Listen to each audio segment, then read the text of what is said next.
네, 안녕하십니까. 저는 연세구대의 치과 보철과 정재혁 원장이라고 합니다. 연세대학교에서 이제 공부를 했고, 그리고 연세대학교 치과대학병원에서 인턴 및 보철과 레지던트 공부를 하고요. 그리고 이제 지금 양재역에 있는 연세구대의 치과를 개원한 지는 올해가 한 8년 차 정도 되고 있습니다.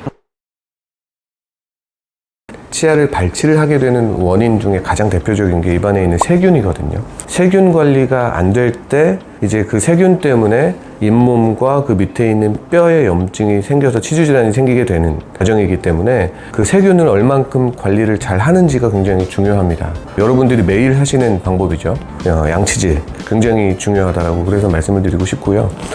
이제 권유 드리는 거는 하루에 3번에서 4번 정도 말씀을 이제 환자분들한테 드리는데, 그 기준은 일단은 아침 먹고 점심 먹고 저녁 먹고 양치질, 그리고 가장 중요한 게 자기 전 양치질입니다.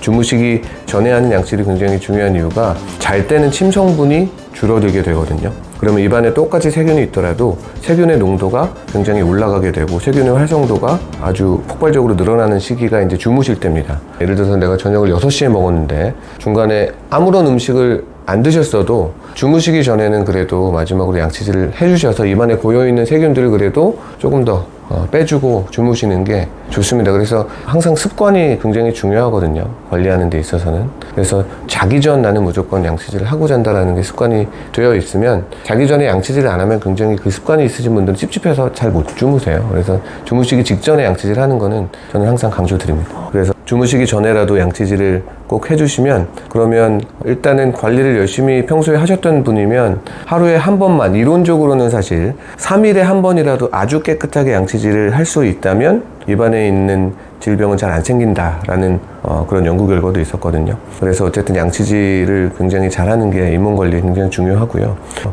그리고 어떻게 하는지도 굉장히 중요한데, 양치질을 하루에 나는 10번 하는데 잇몸이 이렇게 망가졌어요 라고 하시는 분들도 간혹 계세요. 사실 방법적인 것도 그래서 굉장히 중요합니다. 방금 설명드린 대로 양치질을 하루에 한 번 하든 3일에 한 번 하든 굉장히 잘해야, 그래야 치태가 적절하게 잘 제거가 될 텐데, 하루에 10번 양치질을 하더라도 양치하는 습관이 안 좋으신 분들은 안 닦인 부분이 있으면 그 부위는 한 번도 안 닦은 거랑 똑같은 거거든요. 다시 말해서 잇몸 구석구석, 그리고 치아 옆면, 급하게 양치질을 할 때 잘 안 닿는 부위까지 양치질을 잘 하시는 그 방법도 굉장히 중요합니다. 그래서 양치질을 하는 방법, 제가 그 환자분들한테 많이 설명드리는 것 중에서 중요한 부분이 짧게 쉽게 설명을 드리고 싶어서 요거 덴티폼을 하나 준비를 해봤는데요.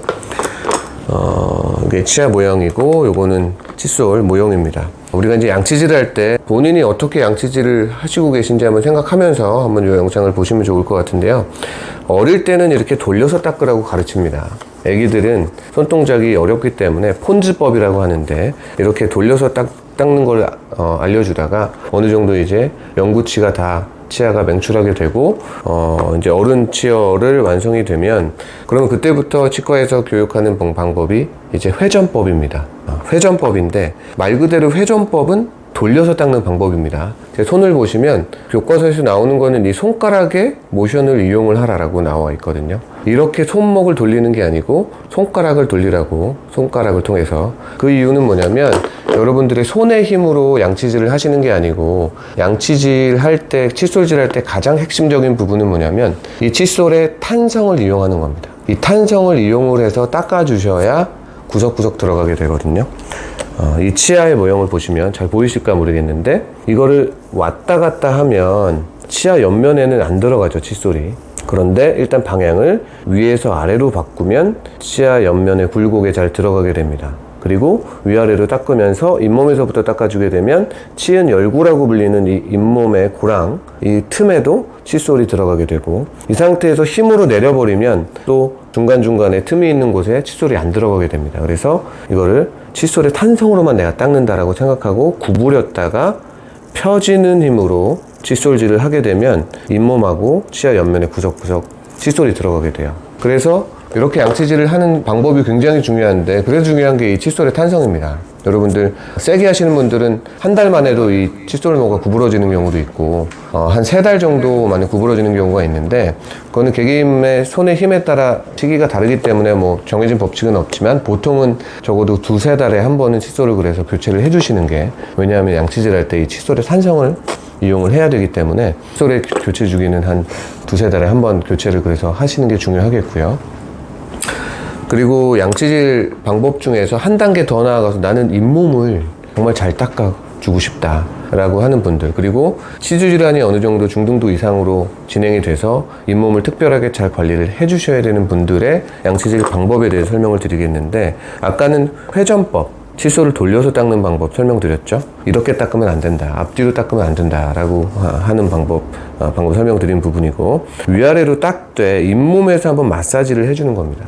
앞뒤로 세게 하면 그러면은 마모가 일어나기 때문에 좋지는 않고요. 여기서 진동을 준다는 느낌으로 진동을 한번 주고, 그 다음에 아까 보여드렸던 방법으로 회전법으로 칫솔을 돌려주시게 되면 잇몸 안쪽까지도 닦아주고 치아까지도 잘 닦아주는 변형 바스법, 모디파이드 바스 메소드라고 하는데, 변형 바스법을 이용해서 양치질을 하시게 되면 잇몸까지도, 특히 40대 이상, 50대 이상이신 분들은 잇몸 관리법을 조금 더 잘 하실 수가 있고요. 그리고 잇몸이 내려가신 분들, 또 50대가 넘어가게 되면 자연스럽게 이 잇몸은 올라갈 수밖에 없는데, 그러면 이 칫솔질만으로는 치아 옆면하고 잇몸 안쪽 옆면은 닦을 수가 없게 됩니다. 그래서 하루에 3번, 4번 양치질을 적절하게 하더라도 그 치아 옆면은 한 번도 안 닦은 거랑 똑같게 되거든요. 그런 경우에는 옆면을 여러분들이 닦아주실 때 이 치간 칫솔이라고 하는 솔처럼 생긴 거를 옆에로 부드럽게 들어갔다가 나오는 방법으로 사용을 해주시면 되는데, 많은 분들이 이거 쓰면 잇몸 더 벌어지는 거 아니에요? 공간이 더 생기는 거 아니에요? 라고 궁금해 하시는 분들이 굉장히 많거든요.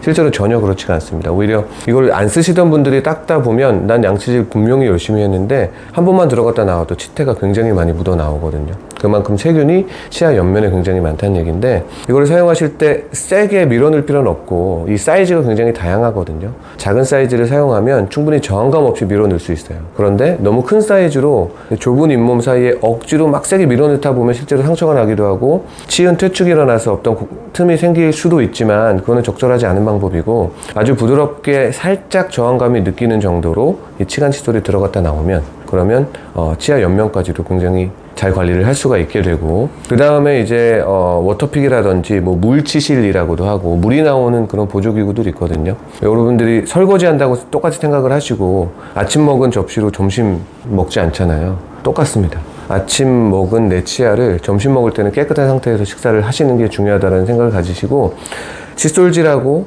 옆면으로는 이걸로 치태를 일단은 떠내고, 그 다음에 물이 나오는 기구로 옆면까지 쫙 물을 뿌려주시면 고여있던 애들까지 다 흘러나오게 되거든요. 그러면 집에서 할 수 있는 100점짜리 잇몸 관리법이다 라고 말씀을 드리고 싶고요. 그 다음에 중요한 거는 주기적으로 치과에 내원하셔서 내가 얼만큼 관리를 잘 하고 있는지 모니터링을 받으시고, 관리가 안 되는 부분이 있으면 그런 부분들 피드백 받으셔서 집에서 또 다시 관리를 그 부분 보완해서 하시게 되면 충분히 정상적으로 관리를 잘 하실 수 있다 라고 말씀드리고 싶습니다.